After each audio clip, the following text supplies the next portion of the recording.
I'm Hey, so excited Michael. that you're here today. By the way, before we start the show, who do you want to do a shout out to? Spark of Divine, downtown Vero Beach. Christine, the owner, great person. I teach Kundalini Yoga there. Awesome. Christine, Spark of Divine, here we go.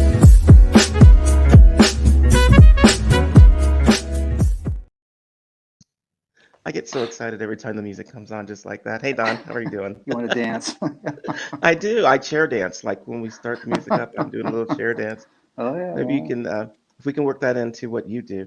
So, for everybody that's joining us today, we are here with Don Johnson, and we are talking about Kundalini Yoga. And I am excited to learn about it and ask lots of yoga-ish questions and have him teach us something about it. Okay.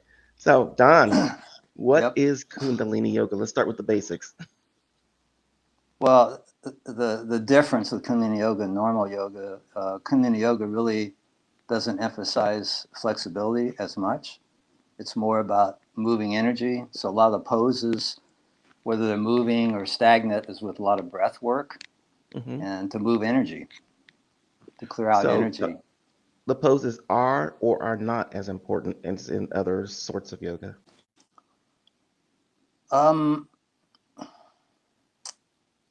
well, it's kind of important. A lot of poses can be angles, arms at a certain angle to pick up energy because everything's mathematic and angles. So it's somewhat important, but like a lot of yogas, things get pushed too much about being perfect, Hmm. and that a lot of people that really need yoga, different kinds of yoga, don't do it because of that. And it's like so.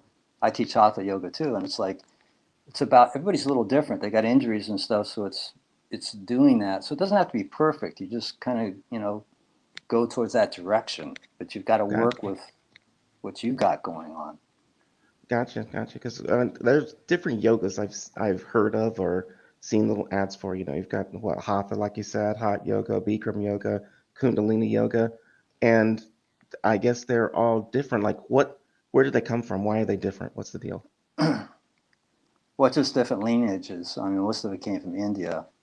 Kundalini came from India. Yogi Bhajan, which I studied at his place, he came in '69 to Canada and then LA and started teaching. Before that, people didn't know about it except maybe in India.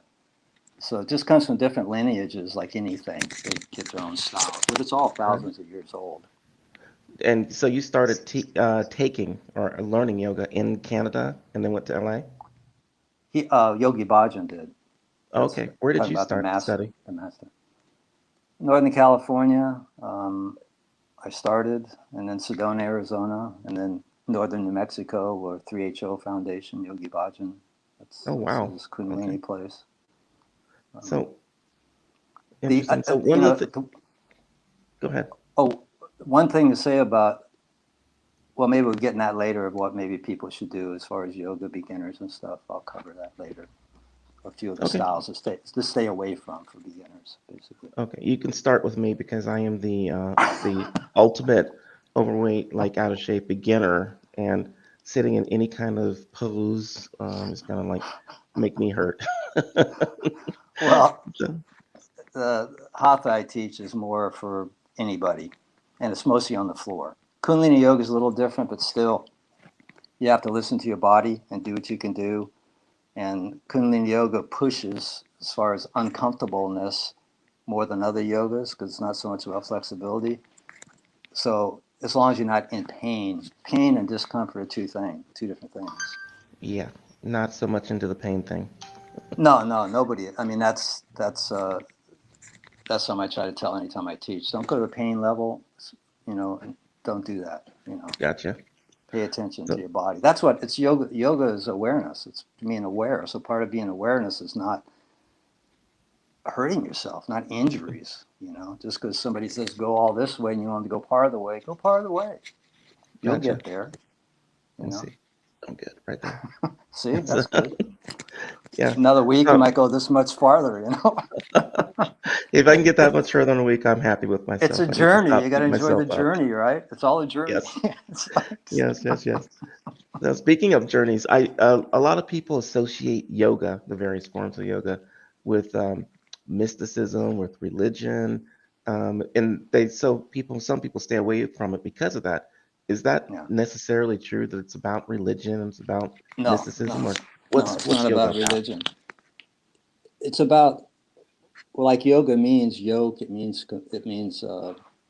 connecting basically, and what it means is connecting mental, physical, spiritual, just to be your whole self, and Hmm. realize that we're here on the planet, but also there's the heavens or whatever you want to call that energy, and it's just about trying to balance everything so you can be as happy as possible, as creative as possible, take care of business. It's not religion, and as far as along that line, people get turned off from Kundalini Yoga for multiple reasons. One, uh, a lot of the Sikhs do it. That was Yogi Bhajan. They wear the turbans and long hair and stuff. That's a Sikh thing, not a Kundalini thing. They just do both. And they're powerful people. I've been around them. They're amazing. But you don't have to be a Sikh to do Kundalini Yoga. You don't have to do Kundalini Yoga to be a Sikh. So they think that's why they think it's religious too. It's not religious. Gotcha. It's about just Would you tapping into say the that spirit. yoga is good exercise? I mean, um, Yeah, I mean it's all different. It depends on what you want to do. Um, America, of course, we bring money and ego into everything. So a lot of yoga, I think, has just become physical exercise, which is great. I mean, nothing wrong with that. Do it. But there's another side to it too, of just tuning in, no ego, and tuning into yourself to just let energy flow. Like I said, to be functional and as happy as you can on this planet. So all nice. yoga is good. It just depends on, um, like I said, I can talk later about ones I think should stay away from and why and when you should do that one because that's Gotcha. important. That turns people off too. So I want to mention that later on. Gotcha. So when we talk about yoga, we talk about, the creativity. We talk about, um, I guess, meditation is part of yoga. Yes. Yes, No. Okay. I mean And it can be separate. Although yoga basically what most yoga is about is preparing for meditation. A lot of the say enlightened people, they do a lot of yoga, and after a while they don't. They just sit and meditate. It's almost huh, getting ready for meditation, really.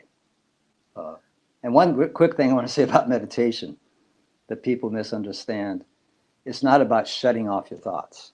That's okay. impossible.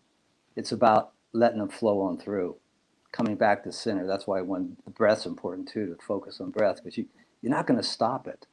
People think they're going to stop it. It's not. You just don't attach. You just come Okay. back. So That's go into that for meditation. me because that's one of the things I have always believed or wanted to try and strive for. Meditation is clearing your mind and just being there in that empty space. So, Well, it's like that's why people get turned off. Well, yoga, meditation, they get turned off, and it's like the meditation. You're not going to stop your thoughts. Well, if you do it for years and years and years and get really amazing at it, which very few people get enlightened or to that state. Yeah, you'll be blank, but it's like you're not going to stop the thoughts. That mind is going all the time. You just have to keep coming back because before you know it, you'll be gone. And you just whoop, wait a minute, and you come back. mhm, And after a while, what happens? It's easier, but also in daily life, you start functioning and you get more focused on things because you're letting these thoughts go because they're going all the time, even at night, dreams. So it's like you just let it go so you can be focused so you don't injure yourself or anything. I mean, so mhm. that's what it's about, not being blank. That ain't going to happen. So what are the poses for in yoga? Why do you do the poses? Is that to exercise the muscles or is it to help you focus more on the meditation? Uh, well, it focuses on if man, it does so many different things. Well, it stretches muscles for one thing, so you can get more flexible. But also, it can all that movement can get the lymph system going, which the lymph system only works with movement. Gets blood circulating to the organs. Um, in Kundalini Yoga, it's kind of important because, like I said, it could be Kundalini Yoga is very scientific. It's like the flow of everything, the blood flow, minutes of doing this and that. I mean, it's very scientific. So, like And angles are very important. Every angle, mathematics, that's all, you know, everybody knows about that. It's very scientific. So it's like, it's important. But then again, still, it doesn't mean because you can't do something that you just give up. Too many Okay. people doing yoga almost don't need it. They're born flexible, they got ego, all that, and good for them. But the normal people, which really need it, don't want to go to a class because they're intimidated or whatever, you know. Right, right. So people, like you teach yoga, you've been doing it for a while. Yeah. And do people, when they come to a yoga class, let's say a beginner comes to a yoga class, let's talk about that intimidation factor. How do you make them feel comfortable? What should they take to their first class? What happens? Uh, well, one thing I like humor, so I usually bring some humor into it. I just can't help myself. You got to laugh, you know. But what I tell them is kind of what I've just telling you. I said, don't worry if you can't do something, you know. Go to your certain, I teach about how to use the breath and just go farther and do what you can. You may have, I got injuries. I've injured the heck out of myself, so I can't do everything perfect. But you just go as far as, so I let them know ahead of time, you know. And if you Okay, can't do something, you got to take a break, okay, but try to get back into it again as soon as you can. And don't feel guilty because if you just keep doing this, pretty soon you'll be doing more than you thought you could do. You know, it's all gotcha, okay. We're all different. gotcha. We move different. You know, we got injuries. We got weight. We got no weight. You know, it's just Mm, it's not so cut and dried like a lot of yoga seems to teach. gotcha. All right. You know, So with breathing, how important is breathing and stuff and these sorts of things? very important. Um, Before yoga, I got into martial arts, and there was a lot about breathing, even how I did full contact of how somebody's fear mode and stops breathing and all this kind of stuff. And I got to yoga mostly for my injuries. To repair myself from being stupid. But it's really, really important. It's like athletes, one reason they're an athlete, man, they're into the breath and body movements. So, I mean, there's so much breath, the circulating energy and all that, but also just any movement you do of just the breath, coordinating, be aware of the breath of every body movement, you know, and if you're going back like this, say in a pose, your chest is Mhm. open, that's an inhale, going forward, exhale, and just coordinate it all, you know, and then there's breaths that oxygenate your blood, breath of fire, oxygenates your blood, massages the organs, moves energy, moves the lymph system. Super Gotcha. important. Super, super important. One of the things that you and I had talked about before we got into the back in the green room before we actually started the show was the breath of fire. And one thing we talked about yesterday was a lot of people teach that wrong or maybe Yeah. misinterpret it. So, what are some of the things that people need to watch out for when they go find a teacher? And then, Well, I really don't understand this, but teachers aren't teaching the breath of fire. There's two things really fundamental to Kundalini Yoga: breath of fire and root lock. It's a Lula Bandha, it's called. So most of the time I'm teaching root lock, which is basically tightening up on your pelvic floor, pulling up, almost like you're trying to stop going to the bathroom, pulling back a little bit on the navel, which holds in the energy that we're building up from breath of fire and the poses we're in. But all of a sudden, even online, and teachers are teaching the wrong thing. They're teaching Galabate, which is basically skull shining breath, instead of Vastrika, bellows breath. That's fire. That's the breath of fire. I mean, I know uh-huh, I was taught by the yoga people that brought it to the country. And the difference is the breath of fire just does more. It moves energy more. It oxygen, and it's more important for what we're doing than skull shining breath. hmm, And so you could look online, bellows breath, that's breath of fire. So I would check out with a teacher and see what they say breath of fire is, because basically breath of fire is equal in and out, like that. okay. What they're teaching is skull shining breath, breath of fire. It's just exhale, and automatically you're going to inhale. So it's just that's not breath of fire. So, breath of fire was the first thing you did with the rapid in and out Yeah. So breathing. if somebody wants to look online, bellows breath. That's the easy one to look up instead of Sanskrit. Look up Okay. bellows breath, and it'll tell you it's equal inhales and exhales. And the only thing I can think of why it's got distorted is, the body doesn't like discomfort. It wants to sit on Mhm. a lounge chair and eat Twinkies and have a beer and look at TV. It's going, oh, this is good. We got to stay here. So I think what happens automatically, almost, if you knew it, breath of fire, it's hard to do. Yeah, it And is. I was just you, watching you and I was trying to figure out how not to pass out.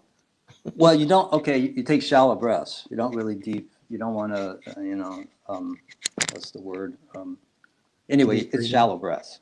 It's Okay. really shallow. And the stomach's going in and out. It's shallow. Wow. Okay. So, and it takes a while to get to that point. But um, what was I talking about? I just lost my train of thought.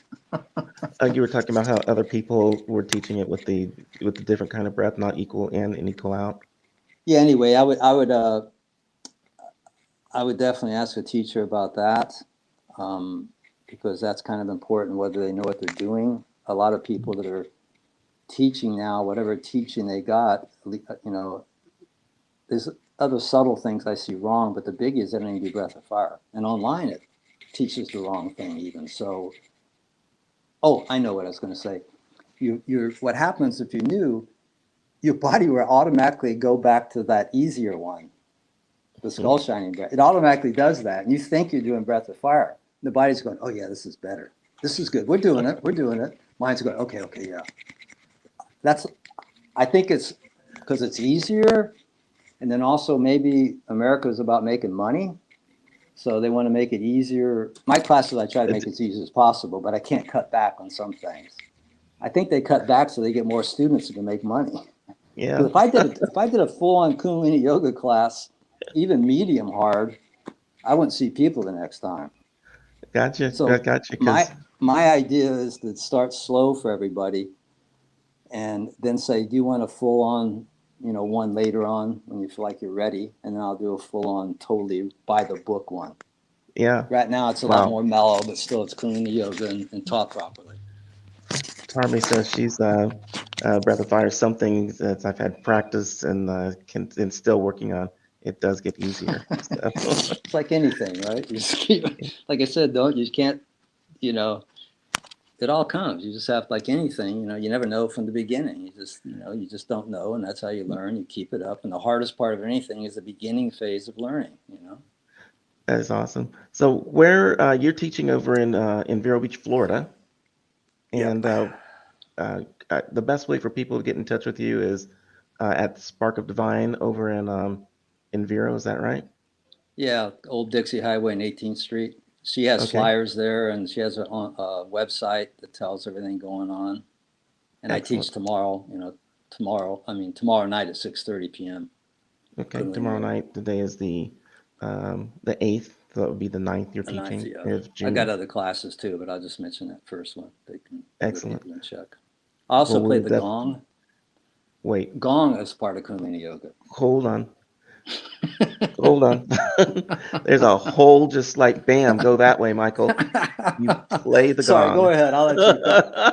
Well, I was going to say that's part. It sounds weird, but that's part of Kundalini Yoga because I this moves didn't even energy. know you play the gong. I just thought you hit it and you're done.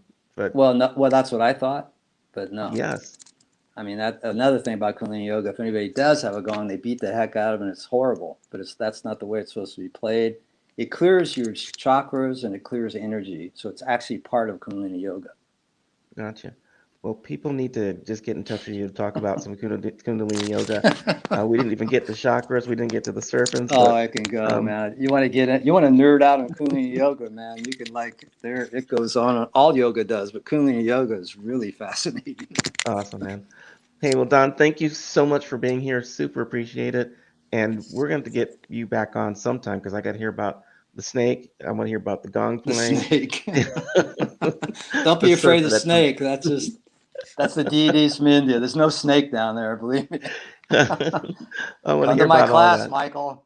I got to Uh, get you in the class, man. I right. won't You got to hurt. get I me. won't hurt you, man. I won't Yeah. hurt you. Yeah. I believe you. I absolutely believe you. Thanks, Don. And we'll catch you Okay, next time. okay, Michael. Bye, everybody.